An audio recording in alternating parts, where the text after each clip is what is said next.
know, what kids should read and all that stuff. And from the letters that I've read from the kids, they don't need any education. I mean, they're 4 miles ahead of their old man, most of them. As a matter of fact, you know, it is interesting that more young people, you get on to the paper book gallery, this is not a commercial, so don't write that. You get on the paper book gallery or any good place where they're selling paper books these days, and you will find that the average age of the person standing around and buying books of exceedingly interesting quality is roughly about 19. This is intriguing. And where do you find the old man? You find the old man in some place buying a magazine called Whoopee. You know, with the center fold out with the chick made out of paper. And, you know, this whole business. Either that or you will find him getting the latest copy of the Reader's Digest. Really, there's something that happens. I don't know whether these people who read this tripe, no, don't go, oh, tripe is now a very, very sinister word. I do not know whether or not the people who read this mediocre stuff, whether they started out reading good stuff and went downhill or what, or whether reading this trivia is a step up for them. I can't tell which it is. I'd like to know the countless people who spend their hours reading things like The Duchess of Windsor Tells All, you know, this kind of thing. Or how does Cary Grant continue to stay so young even though he's 104? This kind of, it makes me pop out in hives. And I hear these people constantly on the radio recommending that you read this stuff. They say, oh, there's a wonderful article in this week's Whoopie Doopie magazine, and it's a wonderful, wonderful, ladies, you're going to just want to read it. It's about how Marilyn Monroe had a big argument with Pandit Nehru. It's called, and it's a dialogue, like the other day I'm hearing this, it's a dialogue between Marilyn Monroe and Pandit Nehru. Wonderful, wonderful thing. It's just terrific. And then there's a wonderful article on the spring fashions. And you know, they're talking about the spring fashions. We are so shot full of hypocrisy, I don't think we know which end is up. The other day, I'm looking at the New York Times. No, seriously, I'm very intrigued by this quality of double talk that we all live with. I can remember just a few years ago. Now listen, you don't keep writing. Listen for a minute. I can remember just a few semesters ago. What are you people writing in there? For heaven's sakes, more writings going on here. I'm always suspicious of people who, when they listen to you, they write. You know, I expect any minute now to get a phone call. Would you please give me your serial number? You want my serial number? 160-989-46. There it is. My rank? Of course you know what my rank is. You can see it in my eyes. I can't hide my rank. But the thing is that I'm very intrigued by this quality of double talk. Now here, I don't know whether you saw it in the New York Times a couple of days ago. And to me, the biggest, and this is no commercial, I am not connected in any way, shape, or form with the Times, but the biggest nickel, I'm always surprised that I get a Times for a nickel. I mean, that is an incredible buy, you know that? You get the whole panoply, the whole ridiculousness of it all, you know, poured into one big thing there. I'm chuckling from one end to the other of the Times. and in many ways that I shouldn't be, I suppose. The ponderous pronouncements of the critics and you know, you get this great, as though, it's a funny thing, it's as though there's the lesser breed of people. Have you ever wondered whether or not the people who write official things are really actually bigger than you are? It wouldn't surprise me at all if Brooks Atkinson were 35 feet tall. Seriously, you know, a big concrete shoes, walk and look down upon the poor scrabblings of us lesser mortals, grubbling along on our knees there, trying to make the best of all possible worlds turn into the most easily livable of all possible worlds. But nevertheless, I'm going along there seeing I come across this page of fashions, and listen to this. This is the way it went. I'll paraphrase it. Speaking of tripe, this is WOR AM and FM New York, and we will be here till just before the opera. They put a cushion between me and the opera now. Chicken, OR, chicken. Can't take it. But I'm going through the Times the other day, and I'm sitting in the bus, and I come across this page of fashions. Now, this is not a program where anybody's going to sit around and talk about whether women's fashions are ridiculous or not. This is not at all what I'm here to do. And it doesn't matter a whit to me. What does interest me, though, however, is the interesting kind of double talk that we constantly indulge ourselves in. For example, I remember just a few years ago, like say 1958, I'm not talking about 5,000 years ago, they used to talk about the fashions of the 20s as being boyish and as being anti-feminine. They said that the boyish fashions of the 1920s were a new low in rotten, ridiculous fashions. This is what they used to say a couple of years ago. And when people went to parties and tried to be funny, they would wear something from the 20s. This was considered very, very, very funny type stuff to wear. Absolutely flat, no, nothing. Just straight line, nothing. Just ridiculous little things, see? And if there's anything that is anti-feminine, it is the fashion attitude of the 1920s, or was, I should say. It flattens out everything, and anything that was there is not there. You know what I mean? Do I have to draw pictures here? Okay, so here's what happened, see. Now, that was in about 58, they were 59, all the way up to 60, they would say this. And in fact, there used to be an occasional article, boy, do you remember the ridiculous stuff they wore in the 20s? Ha, ha, ha. That kind of tongue-in-cheek stuff. Well, here's what happens. I'm going through there, and here's a page of pictures of fashions right out of the 20s. It says, Juan Balenciaga, or whatever his name is, surprised the entire fashion world yesterday with his new show. His new show consisted of actual patterns copied from the 1920s with no changes, nothing. He reproduced the 1920s fashions from old patterns and surprised the fashion world. The thing that was particularly stunning about these new fashions was that they are now ultra-feminine. Superb, ultra-feminine, and the beautiful, it brings out all the feminine, blah, blah, ultra-feminine, feminine. I said, what are you talking about? It's quite the opposite. And I guess it depends on what you call feminine.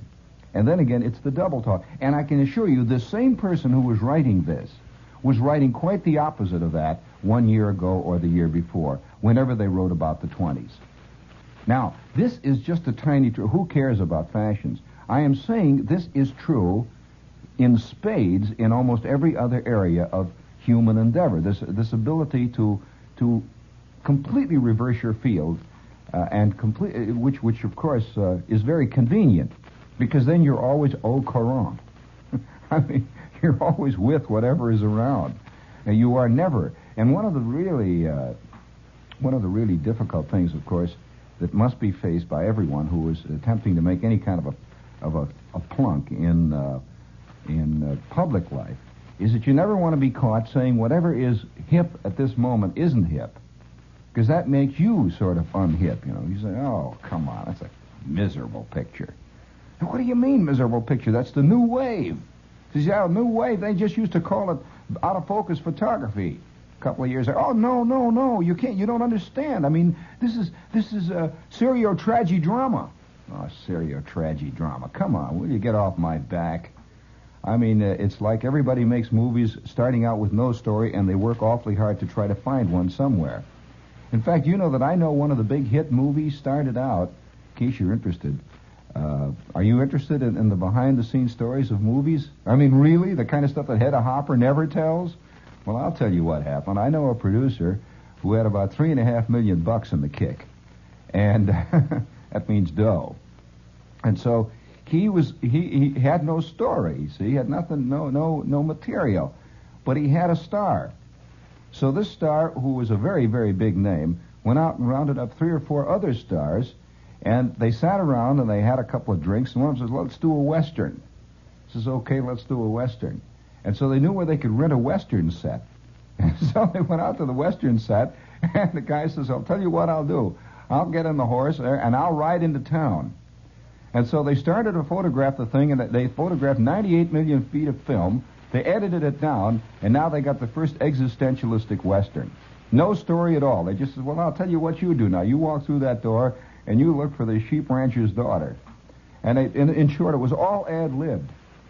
Nothing wrong with ad-libbing, except that the point is you have to have a point around which you ad-lib. I mean, ad-libbing per se.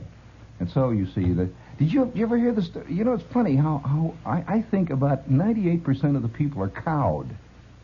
By cowed, I mean they are impressed by by any kind of achievement, because most people don't achieve anything. And they're fantastically impressed by a guy that does anything. And so anybody that makes a little movie or writes a little itty-bitty play or anything like this is very, very impressive to them. I know a guy who wrote a play once in 1932. He has been making a fortune on the lecture circuit ever since, lecturing about plays to ladies in the Kiwanis Club and the B'nai B'rith and so on. His play ran for about 4 days in the Provincetown Playhouse. And he's in all the anthologies now, as mentioned there, you see. And it's a tremendous thing. People are just impressed by anybody that does anything. If you ever designed a sled or if you ever flew a kite, did you know that I knew the guy who once held the endurance kite record for the state of Indiana? He flew a box kite for over 17 weeks. Never brought it down, rain or shine, stood out there in the fields. This is a fact. And for a long while, he was a celebrity around Indiana. Then, box kites went out of fashion, and poor guy's been trying to make a comeback. Tried yo-yos for a while, sat on the top of a flagpole for a couple of months. Nothing happened, Do you remember when they used to take off in airplanes and fly around fields for 16 weeks? Do you remember that? With a big question mark marked on the side. It says 59th straight day. I mean, no one quite knew what it was all about or why, but the point is these guys are flying around up there. And I remember my old man, he was a sucker for this kind, a real patsy for this. Wherever anybody was roller skating on one foot, he had to go and see him. And I went to more hippodromes. Do you ever go to a hippodrome? I mean, I'll never. My eardrums are still jiggling once in a while from the hippodrome. He took me to this place where it was like a bowl, a wooden bowl. See, now, these are the things that would be very difficult to explain to giraffes, or probably even chipmunks. Yeah, of course. I'm a kid. Let me tell you, the first time I'm a little kid, see, and they used to broadcast the dance marathons on the radio. You did? Well, I'm a kid, see, I'm just a little squirt. And every day at 12:30, my mother had to listen to the dance marathon. And the announcer would say, "Ladies and gentlemen, we're talking to you from Mickey Isley's Ballroom on the outskirts of South Chicago, where the Great White Way meets Lake Michigan. We're at White City, where the dance marathon, which is now going on under the jurisdiction of Mickey Isley, it's now in its 423rd day.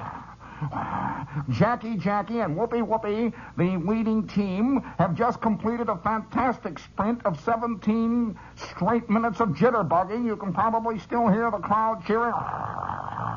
And they have collected $600 in sprint money.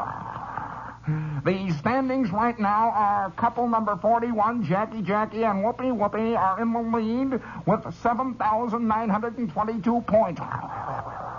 The second couple, number 22, Fred and Myrtle are in the second spot. Yes, now they're making a change on the scoreboard there. Now, ladies and gentlemen, the score now, yes, Fred and Myrtle are now being scored with 6,923 and a half points, ladies and gentlemen.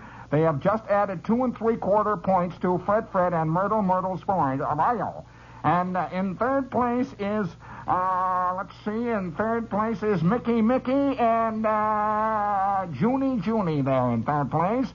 The wonderful new couple that have just joined us, and they've done such great jobs, ladies and gentlemen, in the sprints.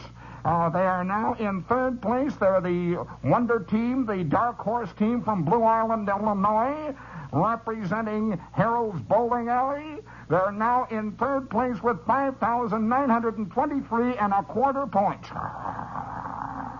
And now, ladies and gentlemen, we are just about to begin a sprint. The orchestra is tuning up. If you can listen carefully in the background,